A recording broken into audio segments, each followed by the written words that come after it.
You're watching This Week in Louisiana Politics with Fred Childers.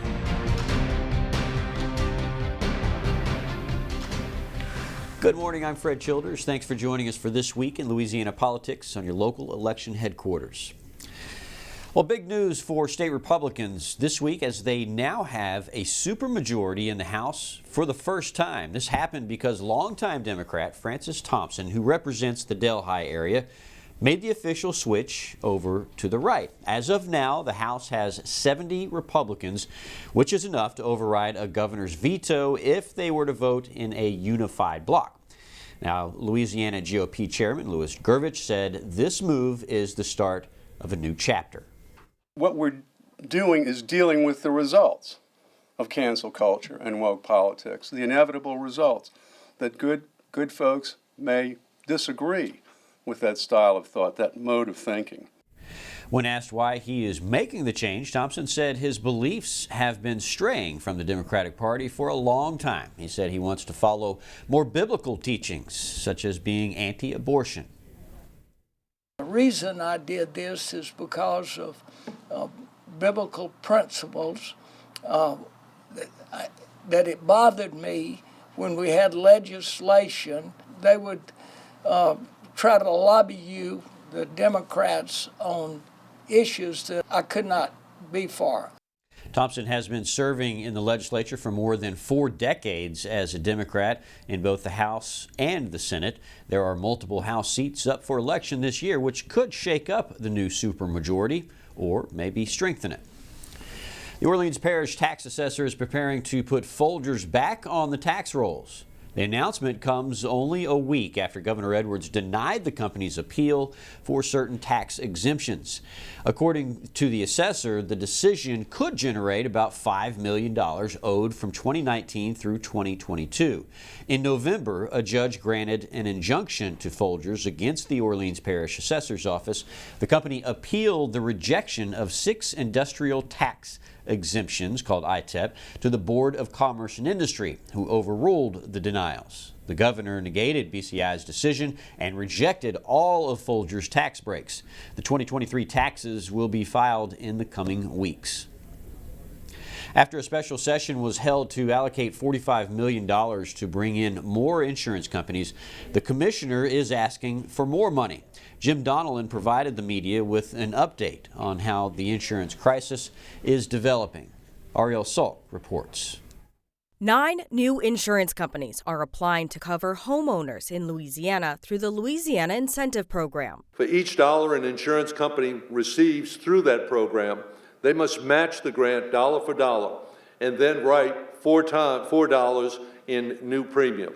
In a special session last month, $45 million was approved for this program. Insurance Commissioner Jim Donnellan says that number could increase. Those 9 collectively asked for a total of $62 million in grant money, which is $17 million more than is available. The hope is that with these new companies, it will increase competition and drive rates down. Representative Mike Huval says this is a great step, but not a permanent solution. We will be working together on several new bills this session aimed at strengthening our insurance market for the long term. One of the programs state lawmakers want to take a closer look at is based on a system currently operating in Alabama. Under this program, Louisiana residents can apply for grants to retrofit their roofs using methods that meet or exceed the fortified home standards of the Insurance Institute for Business and Home Safety. These 9 companies are still facing a vetting process before they can be recommended for approval to the Legislative Committee on the Budget. If all goes well, they should be able to begin writing new policies as soon as next month. Ariel Salk, Fox 44 News. And speaking of insurance, Commissioner Jim Donnellan, who you just saw, says he does not plan to seek re-election next fall. He is stepping down, he says, to remove politics from the upcoming legislative session, and he wants to spend more time with his family. Commissioner Donnellan has had the position since 2006 and led the state following Hurricane Katrina and Rita. Before that, he served as a member of the State House of Representatives and a Jefferson Parish Council member. He has been a public servant in Louisiana politics since the late 70s. Louisiana Attorney General Jeff Landry announced a new lawsuit aimed at protecting diabetic residents from high cost of life-saving medications. Jessica Knox brings us the details. Insulin for me is thousands of dollars a year, even though I have great insurance. It's not, a luxury, it's really a necessity. Emily Wood has been a type 1 diabetic for more than 10 years. Taking insulin is a matter of life or death. I'm fully insulin dependent, so I can't survive without insulin. At the age of 26, Wood tells me she is not completely independent because she has to depend on her parents to pay for her medicine. My amazing parents who have been able to provide for me and afford my insulin, but not everyone is in that position. And she is not alone. More than 500,000 Louisiana residents are required to purchase insulin each month. Attorney General Jeff Landry says it is ridiculous how the price has increased in the last couple of years. In the 1990s, it was $20. Today, it's over $300. Making those less fortunate simply go without or rationing. They can suffer heart damage, kidney problem, blindness, circulatory problems. And the list goes on. That's why he has filed a lawsuit against 7 pharmacy benefit managements, or PBMs, which are the companies that distribute insulin and sets the prices. Landry wants to cut out the middleman. It is the reason why we can go to Mexico or to Canada and find drugs at much lower prices, because they don't have this middleman scheme here in America. The new lawsuit will make insulin $35 for everyone. Pharmacist TJ Woodard believes it is crucial for this to happen. Find someone you know with a type 1 diabetic child, and I can guarantee you they've had issues getting either their supplies, their pump, or their insulin covered by their insurance company. Jessica Knox, Fox 44 News. Well, a new poll released this week shows a very tight governor's race between one of the Republicans and the lone Democrat in the race. Polling company JMC has Democrat Sean Wilson with 29% of the vote. Republican Jeff Landry with 28%. Congressman Garrett Graves, who says he's not running, comes in third with 12%. Undecided sits at 22%. Polling was also done in the Attorney General's race. John Belton has 13% and Liz Murrill with 10%. Undecideds in that race make up 68% of the vote. The Republican Party of East Baton Rouge Parish endorsed Attorney General Jeff Landry for governor. They cite crime as the #1 issue facing East Baton Rouge Parish, which was followed closely by transportation issues. The party also highlighted what they call A.G. Landry's vast experience as a civil servant. Before endorsing him, the organization's executive committee reportedly interviewed him for 90 minutes. They said his vision for the future of the state was in harmony with the party's principles. The Louisiana Association of Business and Industry announcing a new interim president and CEO. Jim Patterson, Lobby's vice president of government relations, was named to that position Wednesday. A search for a permanent Lobby president and CEO will begin in the upcoming weeks. Prior to Patterson being named interim president, former President Stephen Waguespack resigned to run for governor of Louisiana. Now, here are many ethical questions being raised with the Mayor LaToya Cantrell recall. With back and forth lawsuits, we asked a legal expert to weigh in on how the lawsuits could stall the recall efforts. Kenny Lopez reports. Filing date of the petition is the key date. Legal expert Cliff Cardone says it's clear the law does not allow for the Secretary of State to retroactively change the number of voters in the voter rolls. What could have been done is the recall committee could have challenged the eligible voter numbers before they file the recall petition. Mayor recall organizers argue there was no way of them knowing the voter rolls were inaccurate. It wasn't until they started hearing back from the public who were receiving recall mailers for their dead relatives. This effort was a grassroots effort by people that are probably not well-versed in the legal intricacies of voter election laws. Mayor Cantrell's lawyers now filed lawsuits against the Secretary of State, claiming he had no legal authority to make a court settlement with recall leaders. By doing so, 25,000 voters would be moved from active to inactive in the rolls. All this lowering the threshold by 5,000 signatures for the recall. Some of these issues have never been brought before the courts. So why do you think the Secretary of State did the consent judgment to begin with if there were all these issues with the law? Well, I don't think it smacks of a backroom deal at all. There may have been some evidence out there that the parties discussed that would motivate them into coming up with a consent judgment. Still, Cardone says the law is clear. A recall petition is one process and one procedure, and an attack on the eligibility of voters is a separate lawsuit and a separate procedure. What they're trying to do is combine the two into one procedure, and that is not acceptable to the courts. Kenny Lopez, WGNO News. Well, the governor's office touting some good news related to the state's credit rating and how will the collapse of tech banks affect you and your bank. That's next. Stay with us.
This is your local election headquarters.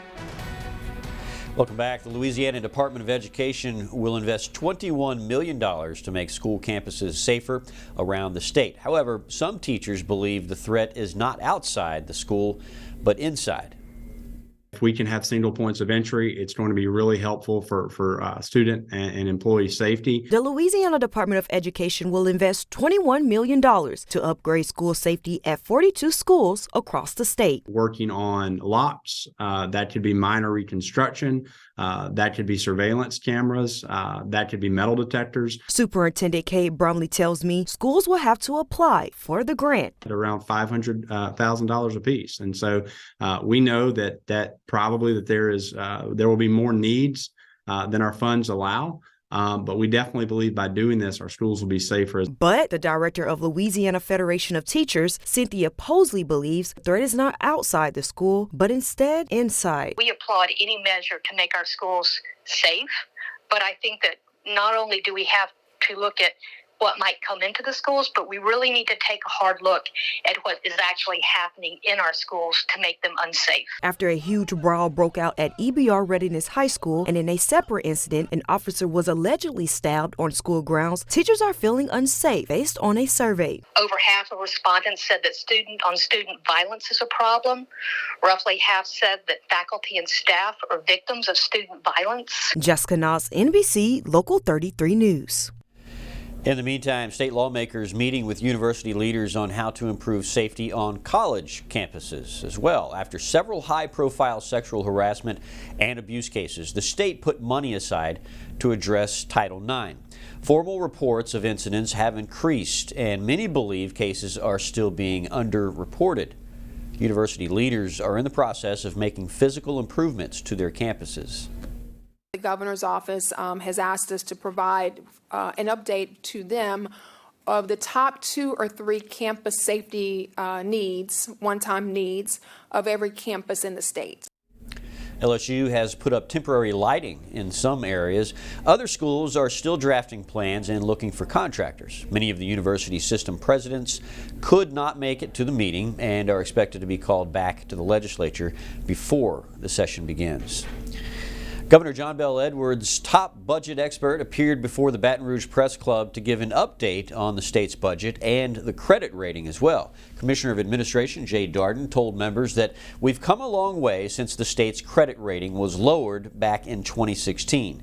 Darden told members he recently shared some good news with the credit agencies in an effort to get the state's rating raised.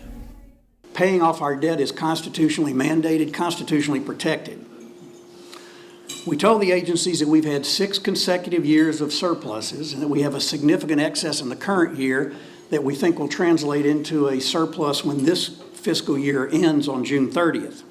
Just like any credit rating, the state's rating impacts its ability to take out loans and secure those low interest rates. And some U.S. banks could be in for a downgrade as well, putting millions of people on high alert lately. The credit rating firm Moody's announced the review overnight after the recent collapse of 2 other banks. U.S. regulators closed California's Silicon Valley Bank last Friday after customers rushed to withdraw their money all at once. New York's Signature Bank shut down last Sunday. Now, people in Louisiana are asking if this could impact their bank accounts. I don't think it's something we should be worried about right now. I think it's something that we do have to keep track of. The banks here, we don't have to worry about that with the banks here. These banks' failures are the second and third worst in U.S. history after the collapse back in 2008. Economists say this time around it's not the same because of new regulations. That includes the Federal Deposit Insurance Corporation, or FDIC. Experts say the worst thing to do is panic withdrawal out of your accounts. That could spark a nationwide bank run. Senator Bill Cassidy takes aim at the Biden administration over a website designed to help find abortion services, and the country potentially nears a ban on TikTok. Stay with us.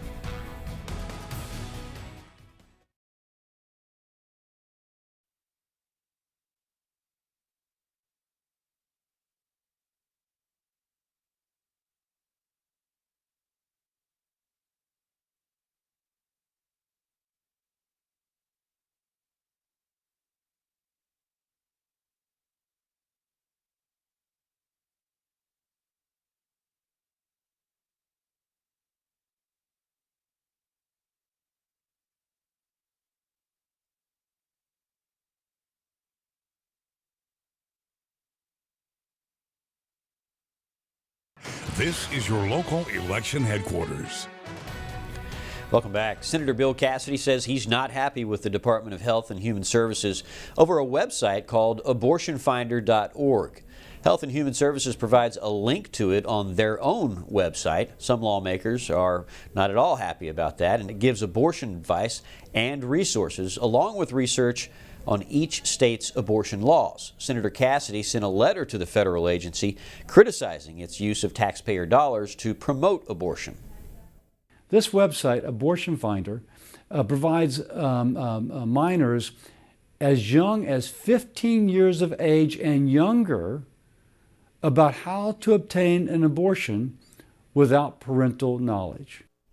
Now, on the HHS website, a statement reads, quote, "After the overturning of Roe v. Wade, it was important to plan for every action necessary to protect women's access to reproductive health." On Capitol Hill, Senate Republicans are introducing a bill in Congress to codify the Second Amendment. They say Democrats are trying to restrict this right for everyone. The 2 most recent Supreme Court rulings that allow for Americans to carry concealed weapons without a permit and to keep handguns in homes for self-defense is up for debate. Lawmakers say codifying those decisions would protect gun rights, but others are saying the bill is not needed. Second Amendment is a constitutional right that's been litigated to the Supreme Court many times. I don't think it's necessary to codify it, but I'll certainly take a look at their bill. Senator Kennedy chiming into the debate saying, quote, "It is important that Congress recognize and support that the Second Amendment is an individual right and that the right to bear arms to defend oneself is an integral part of American society." Well, the app TikTok has been the focus of lawmakers' concerns for some time now. Now reports are the White House might try to force the app off Americans' phones over national security concerns. Can they actually do it? Washington correspondent Trevor Shirley has the story. On Thursday, the White House wouldn't comment directly on reports that the administration itself was joining the fight to rid America of TikTok. We've expressed concerns over China's potential use of software platforms that could endanger or threaten America's safety and their national security. So that is the president's concern. That is why we have called on Congress to take action. The Wall Street Journal reported the Treasury Department was threatening a U.S. ban on TikTok unless TikTok's owners, the Chinese company ByteDance, sold the app. TikTok representatives dismissed that report. Let's just go ahead and ban the thing. I think that's what we need to do, and I would target TikTok. The idea of a TikTok ban is a rare issue where both parties find common ground. What we are trying to deal with here is the risks of insecure information and communication technologies, ICT. Last week, senators also introduced the Restrict Act. That would let the Commerce Department review and potentially ban any foreign technology that might pose a national security risk. It's safe to assume that if the CCP is willing to lie about its spy balloon and cover up the origins of the worst pandemic in 100 years, they'll lie about using TikTok to spy on American citizens. The White House maintains Congress is the way to go on this, not executive action. We see a bipartisan piece of legislation that you know that we are supporting. It's Up next, we'll have a look at the week ahead on your local election headquarters. Stay with us.